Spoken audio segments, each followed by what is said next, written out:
لو دخلت الجيم قبل كده وسالت اي حد عن المكملات اللي هي ممكن تزودك بالطاقه والنشاط والحيويه وانك تستمر في التمرين لفتره اطول بدون تعب وارهاق، اكيد سمعت عن الكرياتين. هل فعلا الكرياتين بيستحق كل الكلام اللي اتقال عليه؟ هل هو امن ليك؟ هل هو مناسب علشانك؟ ايه هي اسرار تاثيره على جسمك؟ في الفيديو ده هنتكلم عن كل حاجه بتخص الكرياتين، ايه هو، ازاي بيشتغل، حقيقه علاقته بتثبت الشعر. لو فعلا حابب تستفيد بالكرياتين بطريقه صحيحه امنه وما اثرش على جسمك، الفيديو ده ليك. تابع للنهايه. يلا بينا نبدا.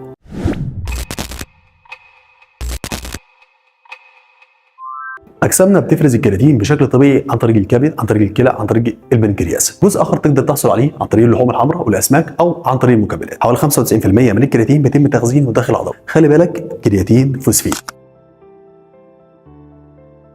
خلي بالك من النقطه دي كويس. كرياتين فوسفيت، ما هو علشان الجسم يبذل اي مجهود انت عايزه يعمله، يعني في بذل مجهود لازم ياخد طاقه. الطاقه دي هي الاي تي بي. انظمه حصول الجسم على الاي تي بي انظمه مختلفه. نظام اسمه الفوسفوجين سيستم، ده اللي بيعتمد عليه الجسم في حصوله على الطاقه اثناء تاديه التمارين. يحصل على الطاقه من المخزون في العضلات اثناء تاديه التمارين. ولكن خلي بالك، النظام ده سريع، يعني بياخد من 3 ل 10 ثواني. ده بيعتمد على كميه الكرياتين فوسفيت اللي مخزنه داخل العضلات. ده طبعا هيختلف من شخص لاخر. هل الشخص ده فعلا بيحصل على الكميه الكافيه من الكرياتين؟ هل هو فعلا جسمه بيمده بالكرياتين اللازم ليه اثناء تاديه التمارين او اي نوع من المجهود؟ الجسم بياخد الطاقه الاي تي بي بيحوله لاي دي بي من خلال الكرياتين فوسفيت.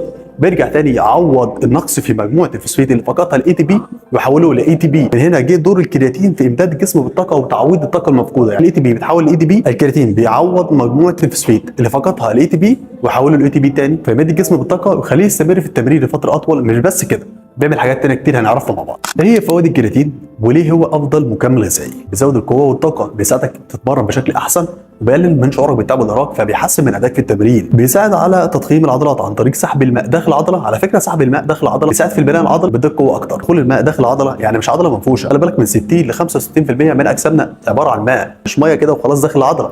ده هيساعدك على عمليه البناء العضلي ويزيد من قوتك. بيسرع من عمليه التعافي بعد التمرين. ده يخليك جاهز للتمرين اللي بعده بشكل اسرع. في دراسات بتقول ان الكرياتين بيعمل حاجه كويسه جدا، وخاصه عند كبار السن. بيزود قدرتك على التركيز ويحسن من الذاكره، لانه بيحسن من مستويات الطاقه في الجسم. الاي تي بي اداء المخ هيكون افضل، تركيزك هيكون افضل. الكرياتين بيحسن من الاداء الرياضي بشكل عام، سواء كنت بتتمرن رياضه، رفع اثقال، سباحه، جري، اي نوع من الرياضه. الكرياتين هيحسن فعلا من ادائك. يفرق معاك جدا. هل الكرياتين امن؟ الكرياتين ده من اكتر المكملات المعمول عليها ابحاث، يعني مهروس فعلا في الابحاث. الدراسات المعموله عليه كتيره جدا. هو فعلا امن حتى مع الاستخدام طويل الامد. استخدمه براحتك، مفيش منه اي مشكله، ولكن بالطريقه الصحيحه اللي هنوضحها مع بعض. الكرياتين ليه اعراض جانبيه. الكرياتين فعلا هيزود وزنك شويه لانه بيزود احتباس الماء داخل العضله، لكن الزياده دي بتكون بشكل طبيعي وبتكون امن على جسمك طالما انت بتتمرن بشكل صحي. ممكن يسبب شويه اضطرابات او غازات في المعده، وده نادر لما بيحصل. مين اللي لازم ياخد كرياتين؟ لو بتمارس اي نشاط رياضي تبذل مجهود كبير لازم تاخد الكرياتين. كبار السن اللي عندهم مشاكل في التركيز وضعف الذاكره ياخد كرياتين. من اول سن كام ينفع اخد كرياتين؟ انا بتكلم عن شخص صحيح ياخد كرياتين عادي مفيش اي مشكله. اول سن 15 سنه. انا بتكلم على الاصحاء اللي ما عندهمش اي مشاكل صحيه. طالما بتتمرن تبذل مجهود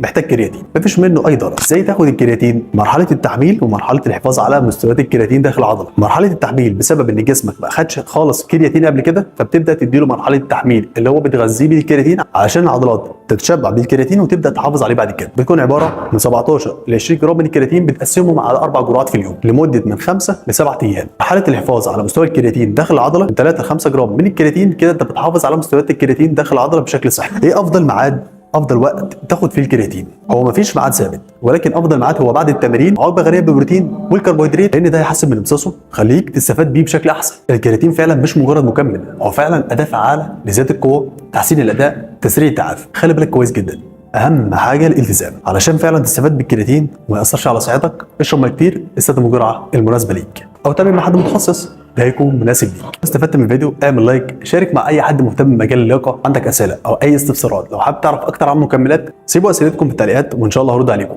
ما تنساش تعمل لايك وشير. لو مش عامل متابعه اعمل متابعه علشان تستفاد كتير. اشوفكم في فيديو جاي ان شاء الله. السلام عليكم.